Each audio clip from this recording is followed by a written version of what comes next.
Breaking news on your fast track to 7. Police investigating what they call a credible threat against Bemidji Public Schools. The superintendent says he was informed of this threat late last night and has moved all classes today to e-learning. No buildings will be open. Police and school officials say they are working together on the case. They hope to provide more information this afternoon. Be sure to stay with Valley News Live for any and all updates. Also breaking this morning, Fargo Dome improvements rejected.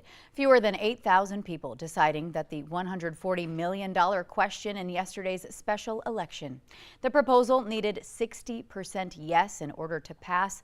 They only garnered 51%. Here's a look at the numbers. 4,122 people voting yes, 3,846 voting no. Now, a win would have increased sales and lodging taxes to fund the project. The money would have been used for more bathrooms, more space, better concessions, they say, and a 90,000 square foot convention center. Project supporters say they are disappointed, though, because they say the dome is in need of critical upgrades at this time. Yesterday's votes will be made official at the December 18th meeting of the Special Election Canvassing Board. New this morning, firefighters investigating a garbage fire early this morning in South Fargo.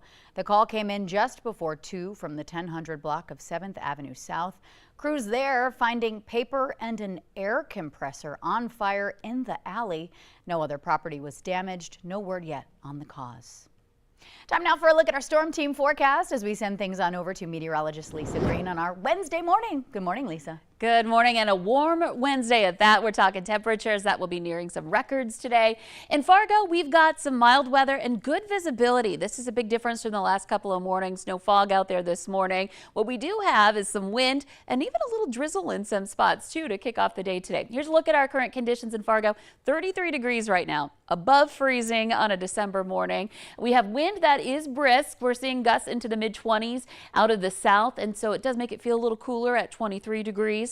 And again, visibility that's looking good. Sunrise closer to that 8 o'clock hour now as we get closer to the solstice. And in Grand Forks, looking good as well for visibility. We're at 32 degrees, wind out of the south at 17 miles per hour. So that south wind is warm air rushing in. And so we're going to see those temperatures just continue to climb. It's also feeding a little bit of moisture into the valley as well. We're seeing some clouds, and there are some areas where we've had a little bit of light drizzle show up. And so as you're driving this morning, you may have to turn on those windshield wipers once or twice in case you drive through one of those little areas. But overall, most of us just experiencing some clouds passing through. Now at the bus stop this morning, not too bad for kids. You know, we're talking about temperatures above freezing to wait at the bus stop in the morning. We're doing okay in December. And then the afternoon hours, we see those numbers soar, getting into those 50s, 53 degrees this afternoon. Kids may be ditching the coats on their walk home from the bus stop with wind that's stronger now and then easing into the afternoon hours. Let's take a look at our wind planner.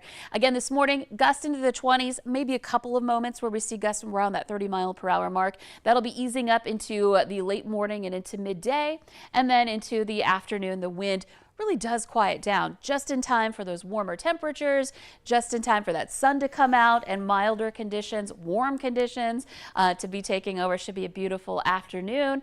And taking a look at our 11-day planner, Thursday expect similar conditions, and then our first alert weather day on Friday. So just keep that in the back of your mind that we have the potential for some more wintry weather returning for Friday. But until then, it's looking great. Yeah, seasonal December weather shows up at the end of the week. In the meantime, bust out those sunglasses, the shorts, the flip-flops, whatever, huh? It's going to feel like a heat wave, that's for sure. I love it. All right, thank you so much for the updates this morning, Lisa. In other news, it is life in prison for the Minnesota woman who set a camper on fire with one man inside. Cora Quaterer pleaded guilty to murder for killing Roy Lovelace Sr. in August of last year. Witnesses told police they saw the two arguing before the fire near Cass Lake and say they saw her pour gasoline on the camper and light the fire. Police arrested her at a gas station near the Twin Cities. A Moorhead family says they are shaken up after waking up to a drunk man in their home refusing to leave. Police say they pulled Barnabas Harris out of the house kicking and screaming, and that he tried ingesting meth during the overall struggle. Deputies found more methamphetamine on him as they were booking him into jail. Harris now facing a number of charges, including burglary and assaulting a peace officer. A Fargo man is in jail accused of breaking into an apartment on the city's south side and getting into a fight with the tenant inside. Police say it happened at 7 last night in the 1600 block of 3rd Avenue South. 26-year-old Demetrius Grice Butler was arrested for burglary. The man who lives there was home at the time of the break-in, saying he received minor injuries during an altercation with that suspect. A man accused of kidnapping and assaulting a woman in Sargent County, North Dakota is going to trial this spring. Ryan Berg now facing charges of terrorizing and reckless endangerment. Prosecutors allege that he used a gun to abduct this bartender from Deuce's Bar in Foreman back in October, holding her against her will for hours. The woman says Berg eventually drove her to the sheriff's house, where he was then arrested. His trial is scheduled for March 7th. Reckless endangerment charges are being dismissed against a 75-year-old North Dakota man because of lack of evidence. George Tebert had been accused of shooting at a neighbor's farmhouse in Walsh County in October. His neighbors claiming that bullets almost hit someone. Tebert was in jail without bail for the past 6 weeks. Minnesota's journey to revamp its state flag and seal now taking another big leap forward. The State Emblems Redesign Commission has finally picked its top choice for the next state seal. Valley News Team's Quinn Gorham caught up with the seal's designer to hear all about the creative process. This emblem right here will be the next state seal for the state of Minnesota, and it's packed with symbolism, from the state's rich history of agriculture to its lakes, forests, even its loons.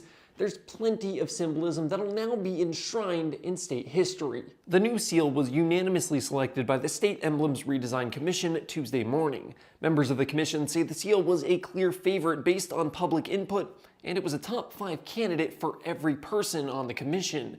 Designer Ross Brugink says he wanted to create something that was simple and easy to see, but still had a lot of symbolism.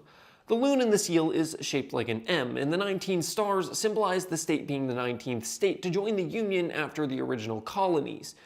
Brugink says it hasn't quite set in yet that his seal will be a part of state history. I have a flag that's a finalist as well, so I'm almost like fighting more for that. So the true impact of this hasn't fully sunk in yet. I mean, it's incredible.